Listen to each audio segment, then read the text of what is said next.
Доброе утро, и мы продолжаем. Наши телезрители, вы уже проинформированы о том, что с этого дня стартовал фестиваль документального кино. В связи с этим событием к нам съехались, конечно же, очень интересные зарубежные, российские гости.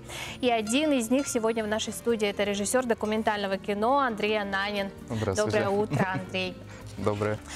Как вам? Какие впечатления у вас о нашем городе сложились? Я знаю, что вы вчера уже прилетели и кое-что успели сделать. На самом деле впечатления самые благоприятные. Я очень наслышан и про Якутск, и про феномен якутского кино, и поэтому было интересно посмотреть воочию. Прежде всего удивили люди, зрители, потому что зрителей очень много, причем много молодежи, много именно активной аудитории, которой видно, что их никто не сгонял, как-то там не заставлял, то есть люди сами пришли и очень заинтересованы, и это всегда поражает и очень приятно. Но вы приехали к нам со своим фильмом «Зоя и Валера». Да. Расскажите об этом немного. Да, сюда пригласили меня с фильмом «Зоя и Валера». Это документальная комедия, музыкальный, можно сказать, мюзикл. Вот. Это история, скажем, о двух людях, которые уже в таком возрасте, когда многие думают, что жизни как таковой уже нету, все идет к концу, а по сути они в это время как раз получили новую молодость. И вот сегодня как раз будет показ, 12 часов в кинотеатре Центральный. Да, вот, и буду рад всех видеть, так что приходите. Будет еще у нас сессия вопросов-ответов, так что было бы замечательно пообщаться с публикой, и, надеюсь, будет очень тепло и уютно. Но мы ознакомились с программой и знаем, что не только в нашем городе будет состоится показ вашего фильма, но еще и в поселке Махсоголох, да? Если я не ошибаюсь. То есть жители поселка Махсоголох тоже могут сегодня или не сегодня?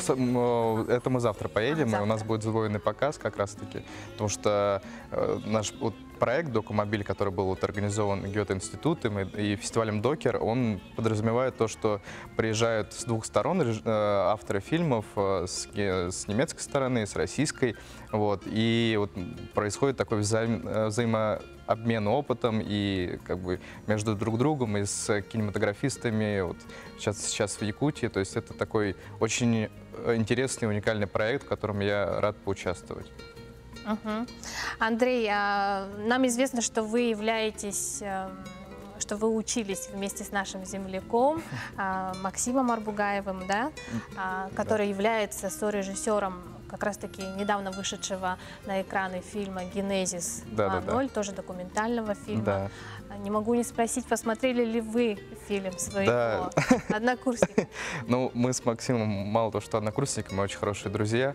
Вот, и, конечно, то есть я был, скажем, на всех этапах, вот, когда все это только начиналось у Максима, то есть и фильм, конечно, видел, был на премьере, причем несколько раз был на московской премьере, да, это, то есть особенно для молодых документалистов и кинематографистов это очень большой прорыв, то есть и это очень такой большой шаг именно к тому, к чему мы все сейчас идем, именно к выводу документального кино, и не только документального, в принципе, кинематограф, она уже, скажем, мировой уровень, то есть это такая сверхзадача, которая стоит перед многими из нас, и вот я рад, что именно вот у Максима и, может, у всей Якутии вот произошел этот прорыв, и он сделал первый шаг и показал, что это возможно для всех нас.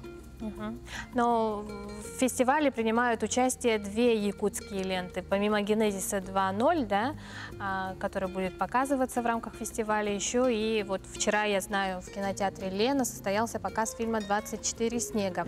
Смотрели ли вы его? «24 снега» я тоже смотрел. И у нас так все-таки получилось, что и Миша Барынин, режиссер «24 снега», и Максим Арбугаев, мы все ученики одного мастера, Сергея Валентиновича Мирошниченко. Просто Миша, он постарше нас на 5 лет, он закончил.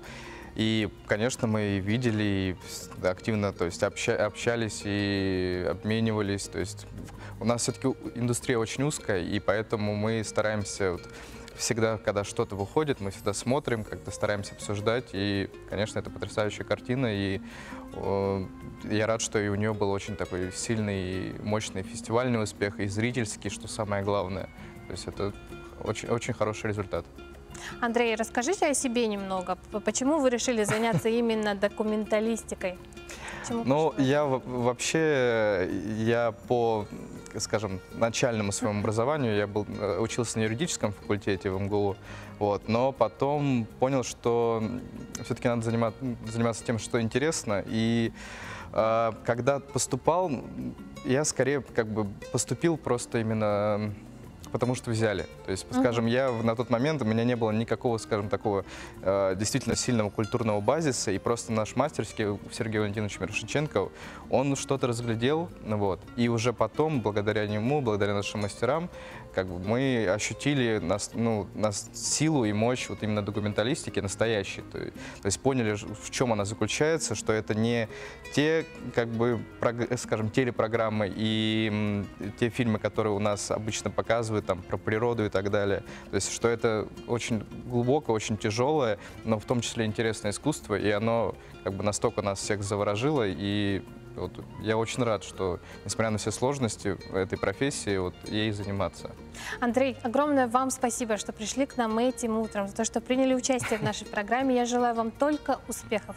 Спасибо. Конечно же, и надеюсь, еще не раз мы услышим ваше имя и в нашей Якутии посмотрим ваши фильмы на больших экранах.